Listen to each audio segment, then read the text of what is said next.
ថ្ងៃច័ន្ទទី9ខែមិថុនាឆ្នាំ2025ម៉ោង6ទៀបភ្លឺមាសឧត្តមបានរៀបចំខ្លួនរួចរាល់សម្រាប់ការធ្វើដំណើរ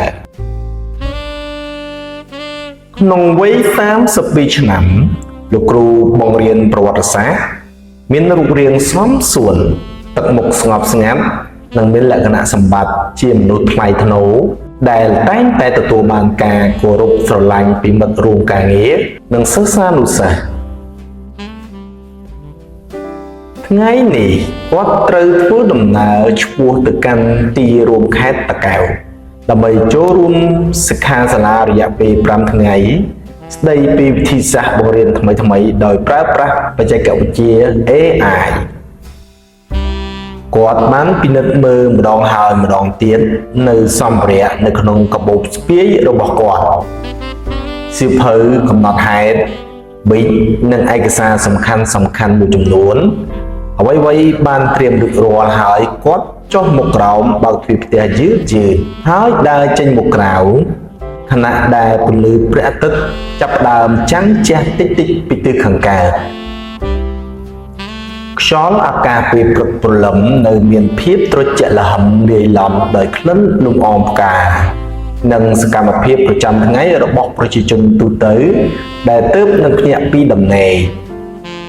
ម៉ូតូរបស់គាត់បានបន្លឺសំឡេងក្រហមតិចខណៈដែលគាត់បានឡើងជិះហើយចាប់ផ្ដើមកាប់មួកសុវត្ថិភាពភ្នែករបស់គាត់សម្លឹងត្រង់ទៅមុខដោយមានគោលដៅច្បាស់លាស់គឺទីរួមខេត្តតាកែវការធ្វើដំណើរទៅកាន់ទីរួមខេត្តមិនមែនជារឿងថ្មីសម្រាប់គាត់នោះទេតែរាល់ពេលចេញដំណើរម្ដងលោកគ្រូឧត្តមតែងតែមានអារម្មណ៍មួយថាគឺការរំពឹងទុកចំពោះអ្វីដែលថ្មីដែលគាត់នឹងបានជួបប្រទះនិងទទួលបានដើម្បីទុកជាបទពិសោធន៍ព្រឹកព្រលឹមនៅក្នុងស្រុកព្រៃកបាខុសប្លែកពីទីក្រុងធំគឺមានខ្យល់អាកាសបរិសុទ្ធជាង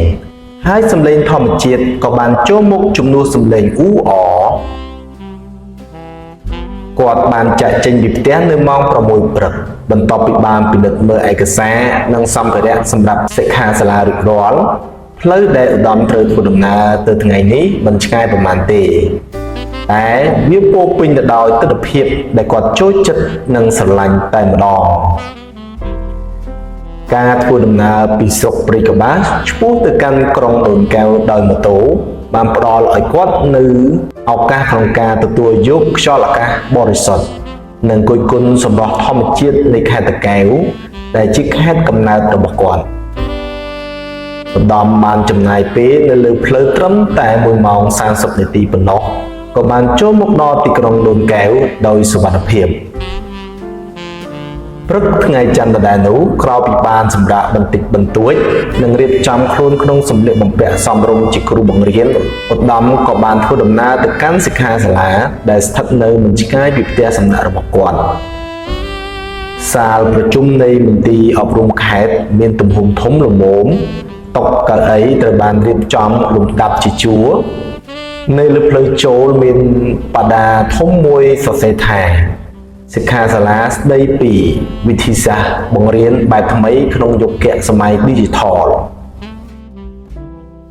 លោកគ្រូអ្នកគ្រូមកពីស្រុកផ្សេងក្នុងខេត្តតាកែវបានមកដល់បណ្ដើរពេលដែលឧត្តមចូលក្នុងសាលធំ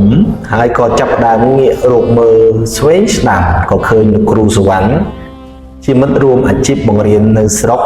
ដែលគាត់ធ្លាប់ស្គាល់ក្នុងវគ្គបណ្ដុះបណ្ដាលកាលពីឆ្នាំមុនអូហូលោកគ្រូសុវណ្ណសុខសប្បាយទេខ្ញុំមកដល់ព្រឹកមិញនេះឯងឧត្តមញញឹមរាក់ទាក់ឆ្លើយតបរួចពួកគាត់ទាំងពីរនាក់បានសួរសុខទុក្ខគ្នាបន្តិចបន្តួចរួចក៏បានរកកន្លែងអង្គុយនៅជួរខាងមុខអង្គប្រជុំចាប់ផ្ដើមដំណើរការរហូតដល់ម៉ោង5ល្ងាចទើបបានបញ្ចប់